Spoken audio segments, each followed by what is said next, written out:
Welcome to this video on the Yashica Mat 124G camera. The Yashica Mat 124G was a fully manual exposure medium format twin lens reflex camera, taking both 120 and 220 types of roll film and producing a 6cm square negative. 120 film gives 12 frames, 220 film gives 24 frames. 220 film is no longer made, so in practice you are restricted to 12 frames per film. It is a manual focus camera that has a built-in light meter. It has a fixed lens of 80mm focal length, equivalent to a 50mm prime lens on a 35mm camera. Introduced in 1970, the Yashica Mat 124G was the last in the line of Yashica TLRs. The camera has a film wind crank, used for both winding the film and cocking the shutter. The film speed range for the meter is 25 to 400 ASA, in 1/3 of a stop increments. Metering is external and not through the lens. The range of shutter speeds is from 1 second to 1/500th of a second, plus a B setting. Shutter flash sync speed is at any speed up to 1/500th of a second with an electronic flash via a PC sync socket. A mechanical cable release can be attached to the shutter release. The main controls on the right hand side of the Yashica Mat 124G are the film winder, the exposure counter, the 12/24 exposure indication.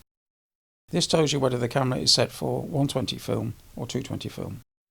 There is also the wheel for setting the film speed for the light meter at the top. On the left hand side are the focusing wheel with its film type indicator, a cold shoe for mounting a flash, 2 film spool locking nuts, one at the bottom and one at the top. The battery compartment cover. The camera took old PX13 batteries. A modern replacement is a 1.3 volt Sync Air type battery. On the front of the camera are the shutter release at the bottom of the right hand side, the shutter speed wheel between the 2 lenses.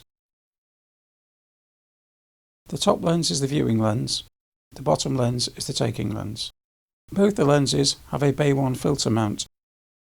The shutter release has a lock which locks the shutter release when rotated round to point to the red L. There is a self-timer lever at the side of the taking lens. The aperture wheel is between the 2 lenses. At the back of the aperture wheel is the flash sync mode selector for selecting between electronic X mode and flash bulb mode M mode.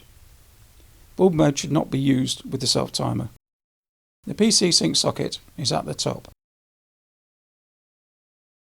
On the bottom of the camera is a wheel to lock and unlock the camera back. A tripod socket is mounted in the centre of the wheel. On the inside of the camera back is a pressure plate that is used to select between 120 and 220 film modes. You push it down and slide it to change the setting. As 220 film is no longer made, I would suggest leaving it set to 120, 12 exposures. Inside the camera, in the bottom compartment, is space for the film spool and a green mark. That is the film loading mark for 120 film. Inside the back compartments of the camera is space for the film take-up spool and a red mark for loading 220 film. Do not use this unless you are using 220 film, which is not very likely nowadays.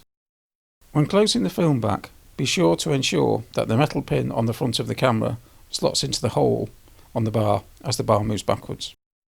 The camera is equipped with a waist level finder that incorporates a sports finder. The image in the waist level finder is reversed left to right. The viewfinder incorporates a 3x magnifying lens to assist focusing, which flips back when you press the sports finder frame back part way. If the sports finder is pushed all the way back, it locks. The sports finder is used by looking through the square in the back of the finder. At the bottom of the back of the finder is a button used to release the sports finder.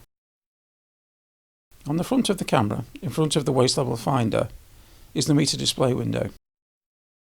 This contains yellow and red indicators, which are coupled to the aperture and shutter speed wheels. With the correct film speed set on the light meter, when the red indicator is sitting under the middle of the yellow indicator, so the red indicator can only be seen in the circular end of the yellow indicator, then the aperture and shutter speed are set to give the metered exposure. I do not use the meter on this camera and don't know whether it works.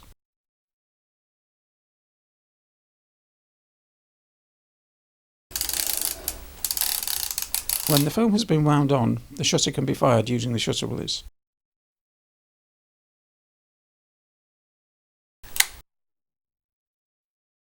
The shutter speed is set by rotating the shutter speed wheel. B is for long exposures. The speed set is shown in the window above the viewing lens. The aperture is set by rotating the aperture wheel.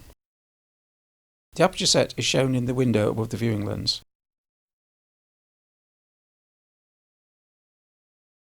Focusing is achieved by rotating the focusing wheel.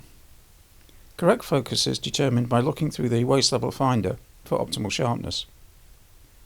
The 3x magnifier is used to fine-tune the focus. A depth of field scale is incorporated onto the camera side above the focusing wheel. On the edge of the focusing wheel is a film type reminder window that can be used to indicate what type of film is loaded, if any. You rotate the window to show the film type in use.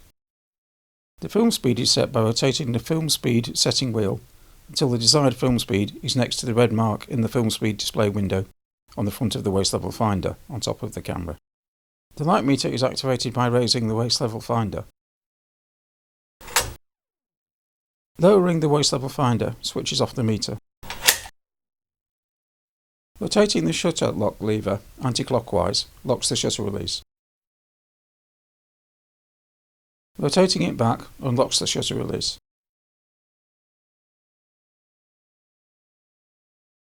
The camera has a clockwork self-timer. This is activated by sliding the self-timer lever downwards. The self-timer starts when the shutter release is pressed.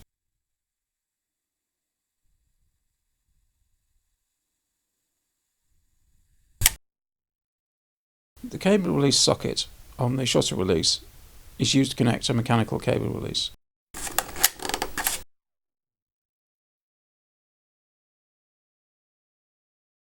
Flash is only supported via a connection to the PC sync socket. There is a cold shoe for mounting a flash on, but it needs to be connected to the PC sync socket via a cable. The camera uses a leaf shutter and so will sync at any shutter speed with an electronic flash. See the instructions supplied with a flash bulb for flash sync speed with a flash bulb. There is a lip on the back of the cold shoe, which means that the only flash I have with the PC sync cable only mounts on the cold shoe backwards. A lens cap and lens hood are available for this camera. Close-up lenses are also available. These are close-up lens pairs that are fitted to the front of the lenses using the Bay 1 bayonet mount. There is a specific close-up lens for each of the two lenses on the camera. Filters can be mounted on the taking lens of the camera. These can be either Bay 1 filters or can be screw thread filters adapted via a Bay 1 to screw thread adapter. It is better to keep screw thread filters to about 55mm diameter or less to avoid them covering part of the viewing lens. The filter factor needs to be manually applied to the aperture or shutter speed settings, as the light meter sensor will not be affected by the use of the filter, unlike with an SLR. Screw thread filters cannot be used with a lens hood mounted. Polarizing filters are not really usable on a TLR. The Yashica Mat 124G uses a single coated taking lens consisting of 4 elements in 3 groups. It is likely to benefit from the use of a lens hood, but should still give good results, particularly when stopped down. The taking lens is prone to fungus on the rear elements and may need cleaning if fungus is present. The viewing lens is an f2.8 lens, brighter than the taking lens to make focusing easier. This is brighter than on some of the older TLR cameras. The camera manual warns against the use of the self-timer when flash mode is set to M, and this can damage the camera. Clockwork does not multitask. Always use the self-timer with the flash mode set to X. The camera does not have any form of parallax correction, and so when used for close-up subjects, what is seen through the viewfinder does not quite correspond with the image taken as the viewing lens is lower down. I have seen film winding problems with my Yashica Mat 124G, the film being either wound on too much or not enough. The last films I shot with it wound on fine. I would be careful to find one in good condition if considering buying one, and it is likely that any would need servicing and potentially other work. I have added some pictures taken with the camera. Films used were Ilford Pan F Plus and FP4 Plus.